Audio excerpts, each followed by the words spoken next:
여러분 반갑습니다. 잘 지내셨습니까? 예.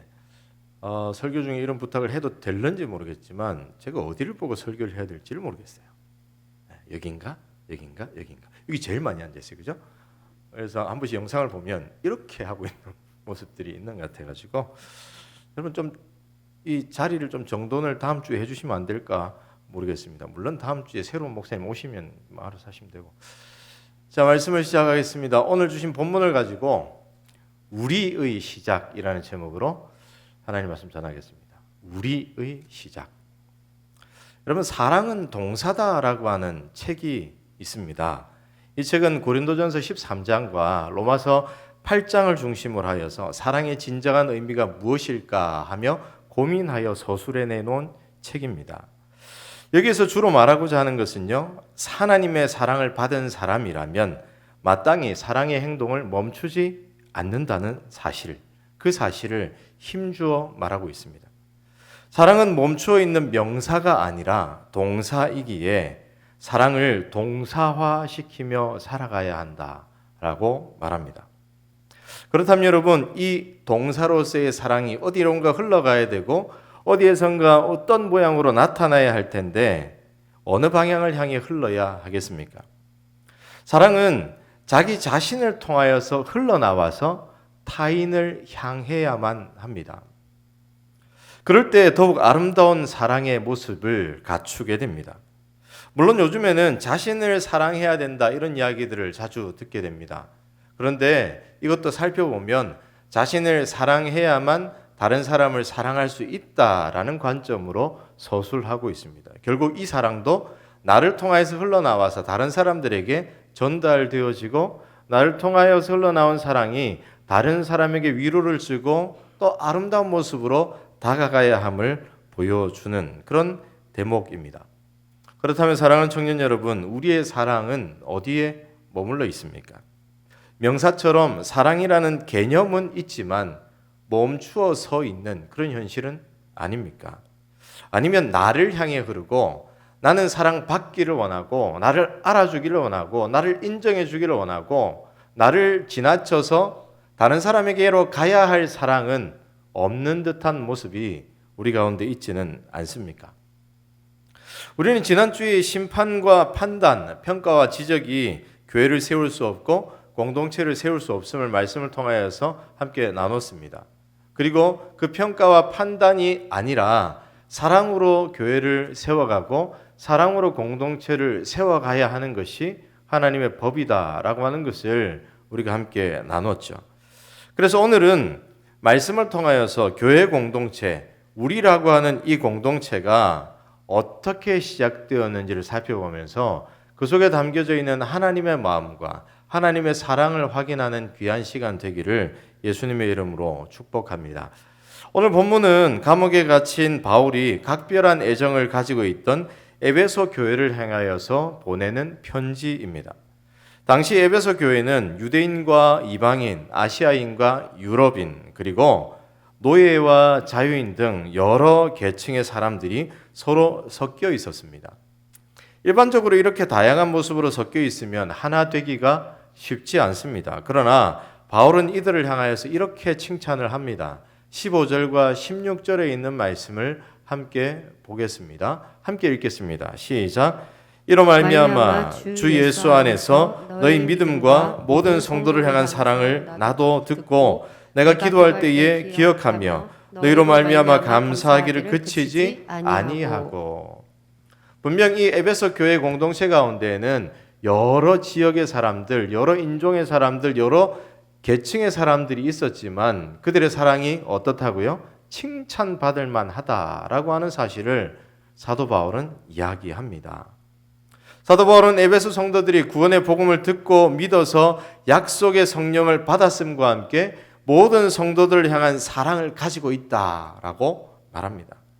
이 말은 교회 안에 여러 가지 다양한 모습을 가지고 있고 출신 배경이 다양하지만 결국 믿음과 사랑 안에서 하나 될 수 있음을 보여주는 대목이기도 합니다. 그러했기에 사도 바울은 그 모습 때문에 감사하다라고 외치고 있는 거죠. 여기에서 볼 수 있듯이 에베소 교회는 서로 사랑하며 하나된 교회입니다. 따라서 사도 바울은 이러한 모습을 칭찬하면서 이러한 은혜 위에 더 굳건히 서 있기를 권면합니다. 우리가 오늘 이 본문을 살펴보면서 우리 공동체가 또한 어떤 은혜 위에 세워졌고 어떤 사랑 위에 세워졌는지를 생각해 보기를 원합니다.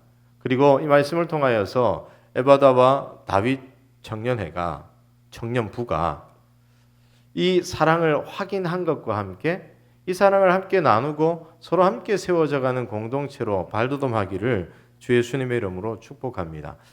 먼저 오늘 말씀을 통하여서 발견하게 되는 하나님의 은혜와 사랑은요, 하나님께서 세상이 있기 전부터 우리를 선택하셨다는 사실입니다. 하나님께서는 세상을 창조하시기 전부터 우리를 선택하셨습니다. 자막이 나올 때가 됐는데, 그죠? 요거 자막 없던가요? 제가 죄송합니다. 예. 우리가 한 가지 착각하는 것이 있습니다. 뭐냐면요, 내가 하나님을 선택했고, 내가 종교로 기독교를 선택했고, 내가 어느 교회에 다닐지를 내가 선택했다라고 하는 착각입니다. 만약 우리가 이렇게 생각한다면 오늘 그 생각을 바꿔야 할 줄로 믿습니다. 왜냐하면 우리가 선택을 하기 전부터 하나님이 우리를 선택하셨고 여기에 부르셨고 한 공동체로 세우셨고 또 한 가족처럼 만드셨기 때문입니다. 여기에는 하나님의 깊은 애정과 관심 그리고 우리를 구원하시겠다고 하시는 강력한 의지가 담겨져 있습니다. 오늘 우리가 읽은 본문 4절과 5절을 보면 이렇게 말씀하고 있습니다. 함께 읽겠습니다. 시작. 곧 창세전에 그리스도 안에서 우리를 택하사 우리로 사랑 안에서 그 앞에 거룩하고 흠이 없게 하시려고 그 기쁘신 뜻대로 우리를 예정하사 예수 그리스도로 말미암아 자기의 아들들이 되게 하셨으니. 여기 우리서 창세전에라고 하는 단어에 주목할 필요가 있습니다.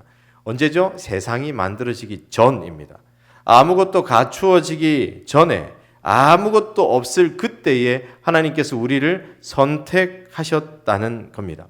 그런데 여러분, 여기에서 창세전에 우리를 선택하셨다라고 하는 것은요, 시간적인 부분을 말하고 있는 것이 아닙니다. 우리가 생각하기도 전에 영원 전부터 하나님께서 우리를 선택하셨더라. 물론 이것도 우리에게 큰 은혜가 됩니다. 그러나 하나님은 그렇게 선택하시고 그 선택을 이루어 가시는 시간 속에 어떤 마음으로 우리를 보고 계셨고 우리를 어떻게 이끄셨는지 그 모든 과정 또한 창세전에 우리를 택했다라고 하는 말씀 속에서 짐작해 알 수가 있습니다. 우리가 깊이 들여다보아야 하는 점은 하나님께서 창세전에 우리를 선택하신 후 어떻게 일하셨는가 하는 부분입니다.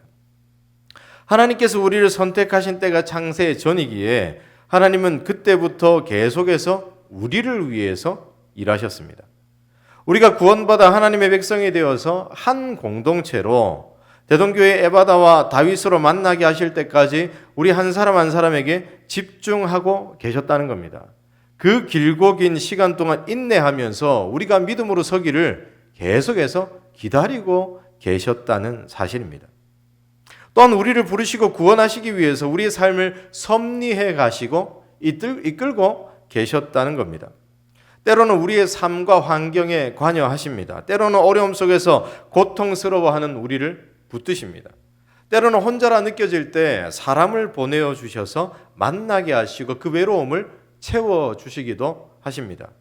그렇게 우리를 선택하신 후부터 지금까지 계속해서 이끌고 여기까지 오셨습니다. 따라서 여기에 모인 우리들 모두는요, 하나님의 택하심과 일하심에 대한 열매들입니다. 하나님의 열매들입니다. 우리 한 사람 한 사람이 하나님의 사랑과 섭리의 결과입니다. 어떤 이는 모태신앙이라서 부모님을 따라서 신앙생활을 시작했고 부모님 때문에 성경을 알게 되고 말씀을 알게 되고 예수 그리스도를 만난 지체가 있습니다. 또 어떤 이는 우연한 기회에 친구를 따라 교회에 왔더니 또 기회가 되어서 하나님께서 허락하신 믿음의 선물을 받게 되는 일들도 있습니다. 또 어떤 이들은요, 너무나도 힘들고 고통스러운 삶을 살다가 나도 신을 하나 찾아봐야지 생각하다가 근처 교회가 있어서 교회로 향한 친구들도 있습니다. 심지어요, 유튜브를 보다가 유튜브 알고리즘에 따라서 신앙적인 메시지를 듣게 되고 누군가의 간증을 듣게 되고 나도 교회 한번 가봐야 되겠다 이렇게 생각하여서 교회로 온 지체들도 있습니다. 제가 어떤 교회에서는요, 이사를 왔더니 집 앞에 교회가 있어서 교회가 무슨 곳이지 하고 왔다가 신앙생활을 계속하는 지체도 보았습니다. 또 제가 거기 교육전사 때는요, 그 동네에 교회가 세워진다는 사실을 알고 시위하러 갔다가 열심히 시위를 했는데 나중에 그 교회에 정말 신실한 집사님이 되어 있으신 그런 경우도 보았습니다. 하나님께서는 이 모든 사람들이 각기 다른 상황 속에서 인격적으로 한 사람 한 사람을 만나셨고 그들을 이끄셨습니다. 얼마나 오랜 시간 동안 품고 인내하며 기다려 오셨는지를 모릅니다. 이러한 하나님의 일하심은 마치 아이가 태어날 때까지 뱃속에 품고 해산할 날을 기다리는 엄마와 같은 마음이기도 하지요. 그래서 하나님께서는 시편 2편 7절에서 이렇게 말씀하시기도 합니다. 함께 읽겠습니다. 시작. 내가 여호와의 명령을 전하노라. 여호와께서 내게 이르시되 너는 내 아들이라. 오늘 내가 너를 낳았도다. 우리가 그리스도인이 되기까지, 우리가 공동체에 속한 한 사람이 되기까지 하나님께서는 일하시고 인내하시고 기다리시고 결국에는 어떻게 해요? 태어나게 하시고, 모든 일이 하나님의 택하심과 그 모든 택함 속에 허락하셨던 사랑을 이루시기 위해서 일하셨던 결과라는 겁니다. 저는 오늘 이 말씀을 준비하면서 결혼 후에 저의 가정에 주어졌던 새 생명, 그 잉태된 생명이 세상에 나올 때까지 아내와 저가 어떤 심정으로 준비했었는지 한번 돌아봤습니다. 세상에 아이가 나오기 전 여러 가지 준비했던 과거들을 떠올려 보았습니다. 함께 임신, 출산, 박람회, 흔히 말해서 베이비 페어 같은 거 있죠? 거기에 가서 어떤 것들이 있느냐 보기도 했고요. 또한 출산 후 아이를 어떻게 양육해야 하는지 여러 세미나를 기웃거리기도 했었습니다. 그리고 아기자기한 아기 옷들, 신발, 이불, 그리고 아기가 사용해야 할 젖병, 이유식을 위한 도구들, 이런 것들을 준비하기도 했습니다. 그런데요, 떠올려 보면 그 준비를 했던 시간들이 정말로 행복했던 시간이더라고요. 아이를 만날 준비하는 그 콩닥콩닥거리는 그 마음들, 아이가 얼마나 예쁠까, 아이가 어떻게 자랄까 기대하는 그 마음으로 임신 후 그 시간들을 기대함으로 기쁨으로 보냈습니다. 여러분, 하나님의 마음이 이런 것이 아니겠습니까? 어쩌면 이러한 우리의 감정들보다 훨씬 큰 사랑의 마음이 하나님의 마음입니다. 택하신 후 우리를 구원하실 때까지 일하셨던 그 마음. 이 한 영혼이 구원을 받아서 내 자녀가 되고 나와 교제하며 살아가게 될 그때의 그 날들을 고대하며 기다리며 행복한 심정으로 한 사람 한 사람에게 집중했었을 것 같은 하나님의 마음을 우리는 오늘 말씀에서 발견하게 됩니다. 사랑하는 청년 여러분, 하나님의 선택과 구원의 이러한 사랑이 이러한 마음에서 출발했다는 사실을 우리는 기억해야 합니다. 또한 우리가 이 사랑을 깨달아 알기를 원합니다. 또한 그 사랑 위에 굳건하게 서시기를 바랍니다. 혹시라도 이러한 하나님의 사랑을 경험했던 그 은혜가 점점 희미해져 있다면 다시금 하나님의 이 마음을 확인하고 회복해야 할 줄로 믿습니다. 그렇다면 우리의 신앙 상태 어떻게 확인할 수 있겠습니까? 어떻게 우리가 희미해졌다 하는 사실을, 하나님의 사랑이 그저 말뿐이고 나는 아무것도 느껴지지 않는 상태다, 어떻게 확인할 수 있을까요? 그것을 발견할 수 있는 가장 좋은 지표는 바로 신앙생활 속에서 예배와 찬양, 말씀과 기도 등의 생활 속에서 우리가 이를 기쁨으로 맞이하고 있는가, 아니면 또 하나의 의무가 되고 짐이 되고 있지는 않는가 하는 지점에서 우리는 알 수가 있습니다. 여러분 어떻습니까? 여러분의 예배가, 여러분의 모임이, 여러분의 신앙 발걸음 한 걸음 한 걸음이 의무가 아닌 기쁨이 되고 있습니까? 무거운 짐이 아니라 나를 더욱더 살게 해주시는 능력이 되고 있습니까? 밥을 먹으면 힘이 나는 것처럼 내가 하나님 앞에 나아가서 하나님 말씀으로 먹었더니, 기도함으로 하나님 앞에 나아갔더니 다시 힘을 얻는 삶이 여러분 가운데 있습니까? 만약 이것이 희미해졌고 이것이 부담과 이것이 의무가 되어져 있다면 여러분은 아마 하나님의 그 큰 사랑이 희미해져 가고 있는 상태일지도 모릅니다. 따라서 여러분을 선택하신 하나님께서 여러분이 그리스도인 될 때까지 어떻게 일하셨고 한 공동체로 세우실 때까지 어떠한 마음으로 품으셨는지 그 사랑에 집중하며 그 사랑을 회복하고 그 사랑의 은혜 위에 다시 서시기를 주 예수님 이름으로 축복합니다. 두 번째로 우리가 이 본문을 통하여서 발견하는 하나님의 은혜와 사랑은요, 하나님께서 선택하시고 그 구원을 이루시는 과정 가운데 직접 등장하셔서 직접 일하셨다는 사실입니다. 여러분, 오늘 말씀을 보면 7절 이렇게 말씀하고 있습니다. 함께 7절의 말씀을 읽겠습니다. 우리는 그리스도 안에서 그의 은혜의 풍성함을 따라 그의 피로 말미암아 속량 곧 죄 사함을 받았느니라. 우리는요, 그의 피로 죄 사함을 받았고 구원을 얻었습니다. 다시 말해 예수 그리스도의 십자가와 그 위에서 쏟으신 보혈로 구원을 얻었습니다. 우리는 신앙생활을 하면서 이 피, 십자가, 보혈이라는 단어에 익숙해질 수가 있습니다.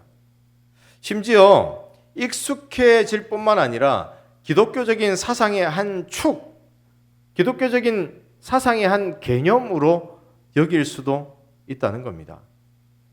다시 말해서 신앙적인 관용 어구가 되기 쉽다는 거예요.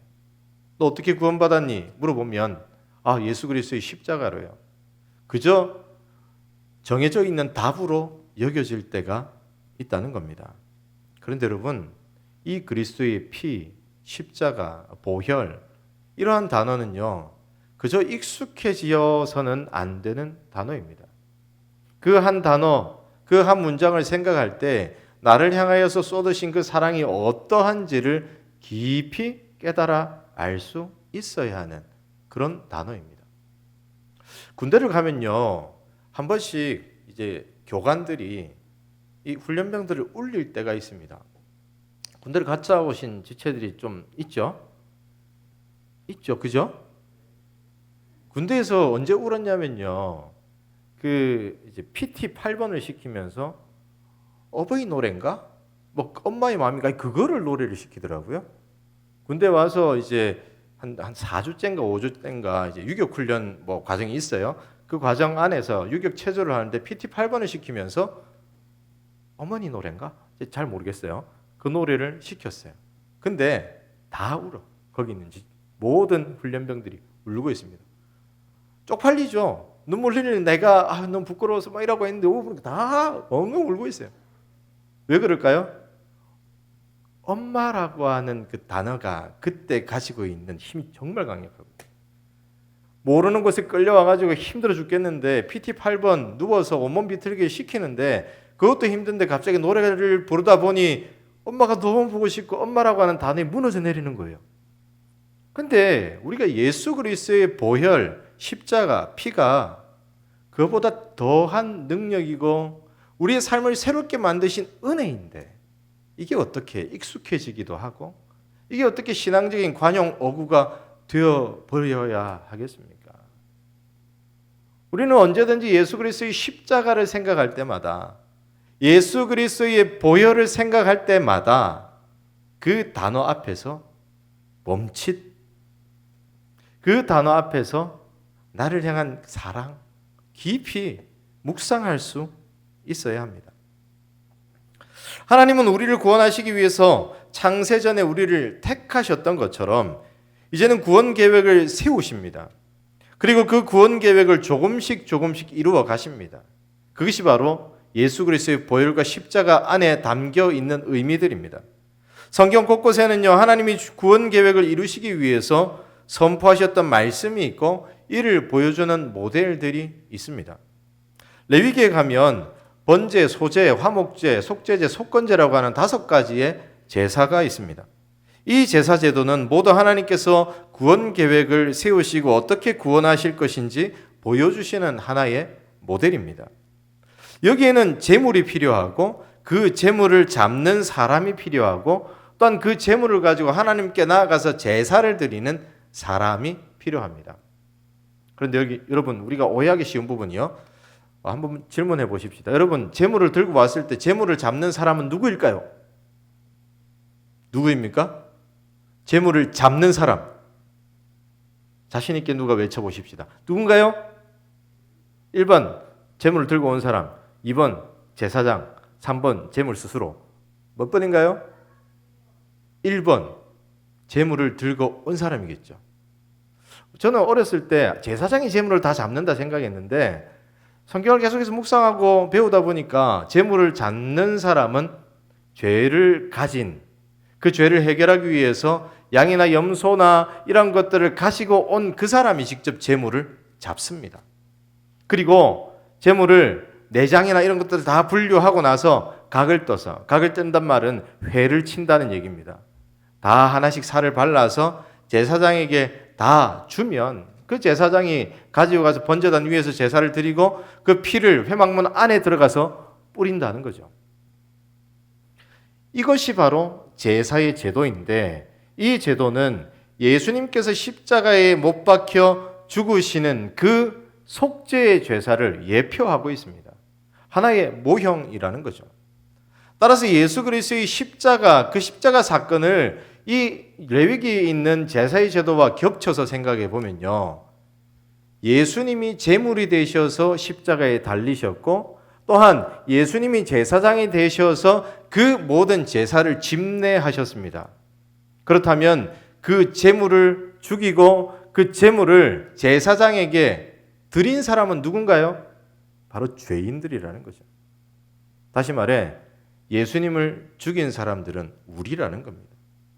우리가 죄가 있기 때문에 우리의 죄를 해결하기 위해서 예수님을 십자가에 달리게 했고 죽음에 이르게 했고 우리가 우리의 손으로 예수님을 십자가에 못 박았고 우리의 손으로 예수님의 옆구리에 창을 찔러 죽었는지 확인했다는 거예요.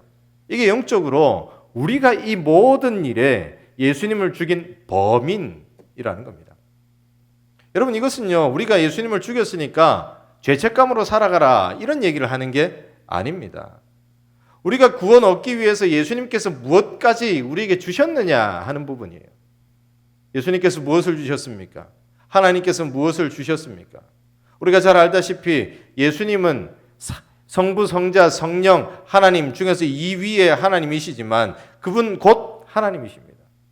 따라서 세상 모든 권세를 가지고 하늘에서 다스리시는 하나님께서 직접 사람의 모양으로 이 땅에 오셔서 죄인의 자리에 서시고 모든 죄를 뒤집어 쓰시고 우리를 대신하여서 찔리시고 피 흘리시고 조롱당하시고 죽으셨다는 거예요. 이것이 바로 우리가 그의 피로 말미암아 구원을 얻었다라고 하는 대목을 통하여서 묵상할 수 있는 부분입니다. 유명한 네덜란드의 화가 중에서 렘브란트라고 하는 화가가 있습니다. 그 렘브란트가 그렸던 여러 가지 성화 중에서 십자가에 올리는 예수님의 십자가에 매다는 그런 장면에 대한 그림을 그려놓은 게 있거든요. 그 안에 보면 이상한 중세 사람처럼 보이는 중세시대에 복장을 한 사람처럼 보이는 한 사람이 그 성화 안에 들어가 있는 것을 발견하게 됩니다. 그런데요, 렘브란트는 자신이라고 얘기를 해요. 자신이 그 십자가 사건이 있을 때 내가 예수님을 죽였노라 고백하면서 그 그림 안에 자기를 그려놓았다는 거죠.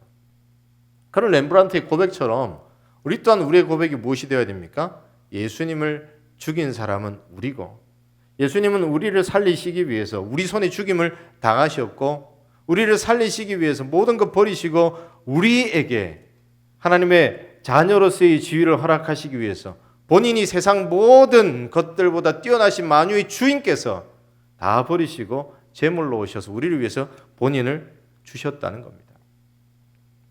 여러분 이것이 하나님께서 우리를 선택하시고 그 선택한 마음으로 우리를 바라보시되 직접 뛰어드셔서 하나님께서 우리를 구원하시기 위해서 행하셨던 일이라는 겁니다. 사랑하는 청년 여러분, 하나님께서는 우리를 기필코 구원하시겠다 하는 마음으로 직접 오셔서 그러한 은혜를 베풀어 주셨습니다. 우리를 구원하셔서 하나님의 자녀로 삼아 주셨습니다. 우리를 구원하셔서 한 공동체 안에서 서로를 섬기며 사랑할 뿐만 아니라 이러한 사랑 안에서 거룩한 하나님의 백성답게 살아가기를 원하셨습니다. 또한 우리에게 허락하신 이 사랑이 흘러넘칠 때마다 또 다른 많은 사람들에게 이 사랑이 흘러가게 하시기 위해서 이렇게 일하셨다는 사실을 우리는 기억해야 합니다. 그렇다면 여러분, 우리는 이러한 선택하심 그리고 이 선택하신 사랑을 이루기 위해서 일하셨던 그 은혜 위에 선 사람이라면 이 은혜를, 이 사랑을 누리고 나만 누릴 뿐만 아니라 내 옆에 있는 사람들과 나누고 함께 공동체가 그 사랑 안에서 하나 되고 있습니까? 사랑하는 청년 여러분, 제가 여러분에게 어떤 말씀을 준비할까 고민하다가 붙잡은 게 사랑이라고 하는 대목입니다. 왜냐면요, 제가 설교를 하러 와서 딱 보니까 답답함이 좀 있는 것 같아가지고, 물론 이렇게 이 모습 때문에 그런 게 아니고 어느 공동체는 설교를 하면 힘이 나고 위로가 되고 서로 함께 가고 있구나라고 하는 것을 느끼는 공동체가 있는 반면에 어느 공동체는 아직도 서먹서먹하다라고 하는 그런 느낌이 있는 그런 공동체가 있습니다.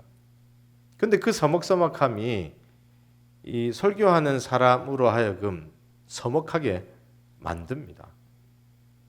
제가 서먹해진다니까요. 우리 공동체 어떻습니까?